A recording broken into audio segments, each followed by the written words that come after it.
மகளிர் நாங்கள் ஏற்கனவே 1500 எங்க பொதுச் செயலாளர் கடந்த தேர்தலே அறிவித்திருந்தார். தேர்தல் அறிக்கையில் குறிப்பிட்டிருந்தார். நீங்க அதை புரிஞ்சிருக்கணும்.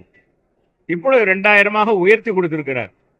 இதுதான் இன்றைக்கு இருக்க முதலமைச்சருக்கு, எங்க முதலமைச்சருக்கும் எங்களுடைய பொதுச் செயலாளர் புரட்சி தமிழருக்கு உடைய அந்த வித்தியாசம் என்னன்னா, அந்த நல்ல குணம் என்னன்னா, 5 வருஷத்துக்கு முன்பாக பணத்துடைய மதிப்பிழப்பு எவ்வளவு, இன்னைக்கு பண மதிப்பிழப்பு எவ்வளவு, என்னன்னு 2000 ரூபாய்.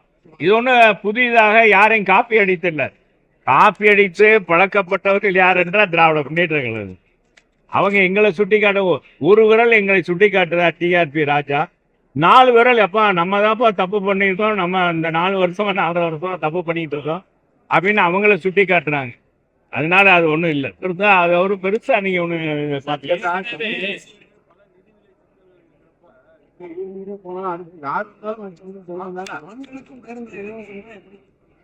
நகர பேருந்துல தான் நீங்க புரிஞ்சுக்கணும்.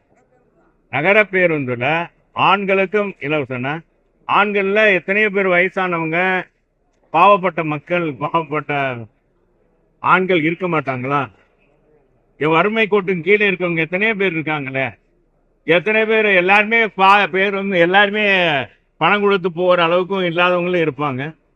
அந்த அடிப்படையில் ஏழை பாளைகளுக்கான உருவாக்கப்பட்டதுதான் புரட்சி தலைவர் எம்ஜிஆர் உருவாக்கின கட்சி தான் அதிமுக. அதை வார்த்தெடுத்தவர் புரட்சி தலைவர் அம்மா. ஏழைகளுக்காகவே கட்சி தொடங்கி ஏழை மக்களுக்காகவே திட்டங்களை கொடுத்து குடிசை வீட்டுக்கும் ஒரு விளக்கு கொடுத்தவர் புரட்சி தலைவர் எம்ஜிஆர். அனைத்து குடும்ப அட்டைதாருக்கும் விலையில்லா அரிசி கொடுத்தவர் எங்க அம்மா. அப்ப நீங்க அதை கேட்பீங்களா? ஏங்க எல்லா குடும்பத்துக்கும் என்ன பணக்காரவங்களாம் வாங்குறான், யாரு வாங்கினாலும் அரிசியை வாங்க வந்தாங்கன்னா வாங்கிட்டு போகட்டுமே, அவங்க இல்லாதனால தானே வாங்குறாங்கன்னு சொல்ல அடிப்படையில தான் கொடுத்தது. அதே அனைத்து குடும்ப அட்டைதாருக்கும் விலையில்லா மிக்சி, கிரைண்டர், மின்விசிறி கொடுத்தோம். நீங்க அதெல்லாம் புரிஞ்சுக்குங்க. நாங்க கொடுக்கிற திட்டங்களை பாகுபாடு பார்த்துல, தகுதி பார்த்தல்ல, அனைவருக்குமான திட்டம் தான் இது. இந்த திட்டங்கள் அதன் அடிப்படையில் தான் இந்த தேர்தல் அறிக்கை 5 அறிவிப்பு, முத்தான அறிவிப்பு. இன்னைக்கு அறிவித்த உடனே திமுக ஆட்டங்காண்டுச்சு. ஏற்கனவே பிஜேபியோட அதிமுக தோழமை கொண்ட உடனேயே ஏற்கனவே பல அப்பா குதிச்சுட்டாங்க. நீங்க போகலாமா, நீங்க போய் திராவிட இயக்கம் சேரலாமா, நாங்க என்னமோ புதுசா தப்பு போடுற மாதிரி. இவங்க தான் தொடங்கி வச்சது, இவங்க ஆட்சியில அமர்ந்தாங்க. இன்னைக்கு பாத்தீங்கன்னா இந்த பழைய ஓய்வு திட்டமே இவங்க காலத்துல தான், இவங்க அமைச்சர் மத்தியில பாரதிய ஜனதாவோட மந்திரி சபையில இருக்கும்போது தான், கூட்டணியில இருக்கும்போது தான், நீ நல்லா புரிஞ்சுக்கணும், அன்னைக்கு தான் ரத்து பண்ணப்பட்ட புதிய ஓய்வு திட்டம் அறிமுகப்படுத்தப்பட்டது. அதுக்கடுத்து மோடிஜி அதை நடைமுறைப்படுத்தினார். இவங்க என்னமா புதுசா அவங்க இப்ப புதுசா தரேன்னு சொல்லிட்டு அதுலயே நம்ம அரசு ஊழியர்களை, அங்கன்வாடி பணியாளர், சத்துணவு பணியாளர், இடைநிலை ஆசிரியர், இவங்களுக்கெல்லாம் பார்த்தீங்கன்னா பகுதி நேர ஆசிரியர்கள் எல்லாமே என்ன கொடுத்துருக்காங்கன்னு உங்களுக்கு எல்லாருக்குமே தெரியும். எல்லாருமே போராடிட்டு இருக்காங்க. சார், தேர்தல் வாக்குறுதி பலமா இருக்கு, அதே போல கூட்டணி பலம் கொஞ்சம் குறைவா தானே சார்? எங்களுக்கு கூட்டணி பலம் குறைவே கிடையாது. நீங்க என்னன்னா, நீங்க அதைத்தான் தவறாக எடை போடுறீங்க. எங்க தலைவர் 1980 எப்படி கூட்டணி வச்சாரு? பெரிய பெரிய கட்சியோட கூட்டணி இருந்துச்சா? சாதாரண காக்கா தேக்காங்க. பா நெடுமானே, நீங்க பாத்தீங்கன்னா பா நெடுமானே, இது மாதிரி தெரியாத கட்சியெல்லாம் சேர்த்துதான் நடத்தினார். அது அதிகமான 77 காட்டிலும் 1977 காட்டிலும் 1980 அதிகமான சீட்டுகளை, வாக்குகளை பெற்றார், தொகுதிகளை பெற்று வெற்றி பெற்றார். எம்ஜிஆர் தான், இவனும் எம்ஜிஆர் மாதிரி தான். எம்ஜிஆர் கட்சி தானே அதிமுக. எனக்கு வளர்ந்திருக்கு அதிமுக என்பது. அன்றைக்கு 17 லட்சம் தொண்டர்கள், அன்றைக்கு அடுத்து எங்க அம்மா காலத்துல 1.5 கோடி தொண்டர்களாக இருந்தாங்க. இன்னைக்கு 2 கோடிக்கு மேற்பட்ட தொண்டர்கள் இருக்கிறாங்க. எங்க குடும்பம் சம்பந்தம் பண்ணியிருப்பாங்க, கட்சியில இருக்கவங்க ஒருத்தருக்கு ஒருத்தர் சம்பந்தம் பண்ணியிருக்காங்க. என்ன சொல்றீங்க? அப்படி இருக்கும்போது அப்ப விரிந்து பறந்து இருக்கிறது, இயக்கம் வருது. தமிழ்நாட்டிலே பெரிய கட்சி எதுனா அதிமுக. எங்களோட கூட்டணி வைக்கிறது, கூட்டணி பலம் எந்த விதமாக இருந்தாலும். எங்க அண்ணன் இந்திரா காந்தி பிரதமரா இருக்கார், டாக்டர் கலைஞர் அவரு தமிழகத்துடைய முதலமைச்சர், 2 பேரும் கூட்டணி வைக்கிறாங்க. பெரும்பெரும் தலைவர்களா இருக்காங்க. அப்படி இருந்த அந்த கூட்டணி 117 பேர் தான் பண்ணலையே. கூட்டணி பலம் பார்க்க மாட்டாங்க மக்கள். தேர்தல் நேரத்துல மக்களுடைய மனநிலை கடந்த 5 ஆண்டுகள்ல யார் எப்படி ஆட்சி செஞ்சாங்க, அதுக்கு முன்னால எப்படி எடப்பாடியார் ஆட்சி செஞ்சாரு அப்படின்றதான் பார்ப்பாங்க. அப்படிதான் பார்த்துருக்காங்க. அப்படித்தான் பார்த்து இன்னைக்கு மக்கள் எல்லாம் நாங்க போற இடங்கள்லாம் ஏகோபித்த வரவேற்புல இருக்காங்க. இவங்களும் அள்ளி அள்ளி கொடுக்குறாங்க. திமுகவா பரிசுகளை அள்ளி கொடுக்குறாங்க. நேற்றைக்கு பாத்தீங்கன்னா, நேற்றைக்கு முன்தினம்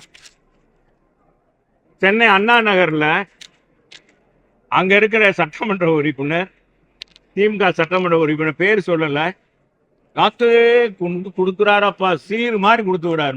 தென் மாவட்டங்கள்ல சீர் கொடுக்குற மாதிரி சீர் மாதிரி கொடுத்து விடுறாரு. நான் ஆட்சி அதிகாரத்தில் இருக்கிறவர்கள் நல்லதை மக்களுக்கு செய்திருந்தால் ஒரு சட்டமன்ற உறுப்பினர் இவ்வளவு பரிசு பொருள் கொடுக்கணுமா? அதே மாதிரி எத்தனை பேர் கொடுக்குறாங்க. அன்னைக்கு படிப்படியா எல்லாமே வந்துகிட்டு இருக்கு. திமுக சட்டமன்ற உறுப்பினர்கள், திமுக சட்டமன்ற உறுப்பினர் தெரியுது. நம்முடைய பலம் நமக்கு தான் தெரியும், மக்களுடைய பலம் நமக்கு தெரியும்ப்பா. நம்ம ஆட்சி அதிகாரம் நம்ம இதுல இருக்கோம், நம்ம சாதனை சொல்லி ஓட்டு கேட்க முடியாது. மக்கள் கொதிப்புல இருக்காங்க. இதாச்சும் கொடுத்து மக்கள் மாறுவாங்களான்னு நினைக்கிறாங்க. இது ஒரு சான்றுக்காக சொல்றேன், வேற ஒண்ணு. நிறைய திட்டங்கள் மக்கள் தான் பலம், மக்கள் தான் எஜமானர். தேர்தல் நேரத்துல என்னதான் பணம் கொடுத்தாலும் என்னதான் பொருள் கொடுத்தாலும் மக்கள் யாருக்கு ஓட்டு போடணும்னு நினைக்கிறாங்களோ அவங்களுக்கு தான் ஓட்டு போடுவாங்க. யாரு வரணும்னு நினைக்கிறாங்களோ அவங்களுக்கு தான் ஆதரிப்பாங்க. அதுதான். பாஜக வந்து அதிமுக அவங்க கூட்டணி தம்பி நல்லா ஒரு கேள்வி இருக்கு.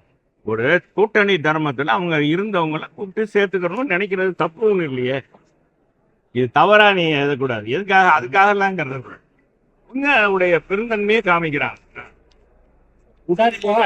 போனவங்க மதுரை மக்களுடைய செல்ல பிள்ளை அப்படின்னு ஆனா செல்லூராஜ் தொகுதி மாறக்கூடாது அப்படின்னு அதெல்லாம் மேற்கு தொகுதியில தான் கட்டிக்கிறேன், மேற்கு தொகுதியால செய்யறேன். ஏங்க அப்படி சொல்றீங்க? அது மாதிரி எல்லாம் ஒண்ணும் இல்லை. நிறைய செஞ்சிருக்கீங்க சார். இருந்தாலும் கூட 103 தலைமையில ஒரு குழு அமைக்கப்பட்டு தீவிரமா செயல்படுறாங்க. எல்லா குழுவும் நான் என்ன சொல்றேன், நான் யாரையும் நம்பி இல்லை, நான் மக்களை நம்பித்தான். மேற்கு தொகுதி மக்கள் தான் என்னைய இந்த நிலைக்கு உயர்வாக்கியிருக்காங்க. செல்லூர் ராஜா யாருன்னு உங்களுக்கு தெரியுமா? 15 வருஷத்துக்கு முன்னால நான் சாதாரண ஒரு கவுன்சிலர் இருந்தேன். இடைத்தேர்தலில் கொடுத்தாங்க, வெற்றி வாய்ப்பு இழந்தேன். மேயர் தேர்தலில் கொடுத்தாங்க, வெற்றி வாய்ப்பு இழந்தேன்.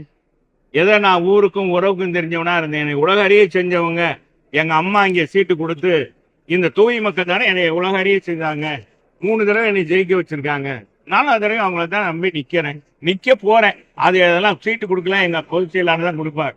அவர் யாரு பார்த்து யாரு கொடுக்குறாங்க, நாங்க அதெல்லாம் தலையிட முடியாது. பொதுச் செயலாளர் பார்த்து தான் முடிவு எடுக்கணும். யாரு நான் தான் இந்த தொகுதியெல்லாம் சொல்ல முடியாது. அதனால என்னுடைய விருப்பத்தை எல்லா 4 தொகுதி நான் மாவட்ட செயலாளர் முறையில கட்டியிருக்கேன்.